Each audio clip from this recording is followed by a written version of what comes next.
अब आपको दिखाते हैं भारतीय सेना का शौर्य। सेना ने 17 से 22 अक्टूबर तक एक युद्ध अभ्यास किया जिसका नाम, और आपको बता दें, जिसका नाम था स्वावलंबन शक्ति। झांसी के बबीना आर्मी फायरिंग रेंज में 6 दिन तक भारतीय सेना ने आधुनिक हथियारों से वैसा प्रदर्शन किया जैसा युद्ध के मैदान में होता है, और ये मैसेज दिया गया कि भारतीय सेना अब आधुनिक तकनीक से लैस हथियारों और उपकरणों का इस्तेमाल करके दुश्मन को युद्ध भूमि में धूल चटा सकती है। साथ ही ये संदेश कि भारत में बने हथियारों का इस्तेमाल कर सेना आत्मनिर्भर बनने की दिशा में भी बढ़ रही है।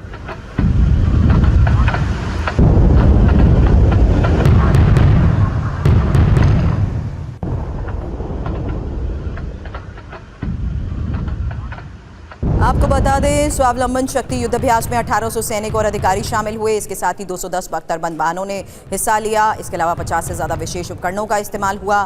डीआरडीओ के तैयार रक्षा उपकरणों को भी युद्धाभ्यास में शामिल किया गया। सेना ने लाइव फायर से कैसे दमखम दिखाया, वही तस्वीर आपके सामने।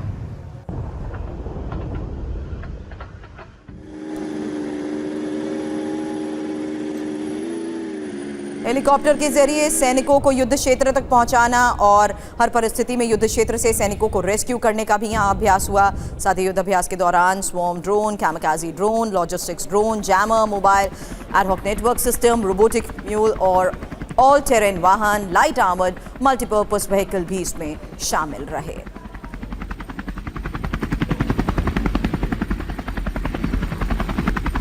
आपको बता दें, 6 दिन तक भारतीय सैनिकों ने दिन के साथ साथ रात में भी होने वाले ऑपरेशंस में हिस्सा लिया। बबीना रेंज में ऐसी परिस्थिति बनी कि जिसे देखकर असली युद्ध का आभास होता रहा, और साथ ही गरजते गोले और बरसती तोप ने युद्ध अभ्यास में हिस्सा लेकर एक शूरवीर के दिल में जोश भर दिया। युद्ध अभ्यास में Tata advance system, Bharat force जैसे कई उभरते रक्षा स्टार्टअप्स के 50 से ज्यादा उपकरणों को भी शामिल किया गया।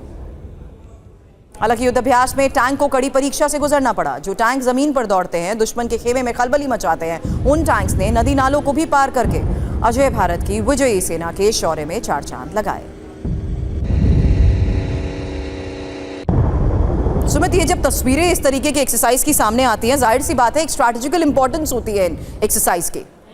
बिल्कुल सुरभि, आपने थोड़ी देर पहले एलएसी का जिक्र किया। 2020 में भारत ने एक चीज़ जो सबसे इंपॉर्टेंट सीखी वो ये थी कि अपनी, आप कह सकते हैं, आत्मनिर्भर भारत बने, अपनी खुद की क्षमताएं हो। उस समय भारत को जब ऐसा कोई ऐसी कोई इंसिडेंस देखना पड़े तो भारत को दूसरे देशों का रुख ना करने। मुझे आज भी याद है 2020 में जब भारत के साथ से इंसिडेंस हुआ था, तब भारत ने अपने सुखोई अपग्रेड कराने के लिए रशिया से मदद मांगी, अमेरिका से आर्म से एम्युनिशन मांगा। लेकिन अगर आने वाले वक्त में ऐसा कोई दोबारा से वाकया होता तो भारत खुद अपने डेवलप हो। और इसी वजह से इस एक्सरसाइज के अंदर 40 से ज्यादा इंडस्ट्रीज शामिल की गई और उनको रियल वॉर जोन में, या फिर आप कह सकते हैं एक्सरसाइज जोन के अंदर, उनको टेस्ट करने का काम किया गया कि आखिरकार जब आपके पास ऐसे सॉफ्टवेयर हो जो आपके खुद के हो, आपके पास ऐसे आर्म्स एंड एम्युनिशन हो, आपके पास ऐसे अपने खुद के आर्मर्ड व्हीकल हो, तो उनको रियल टाइम में वॉर एक्सरसाइज के अंदर शामिल किया जाए, उनको देखा जाए कि आखिरकार उनका इस्तेमाल कैसे बेहतर रूप से किया जा सकता है।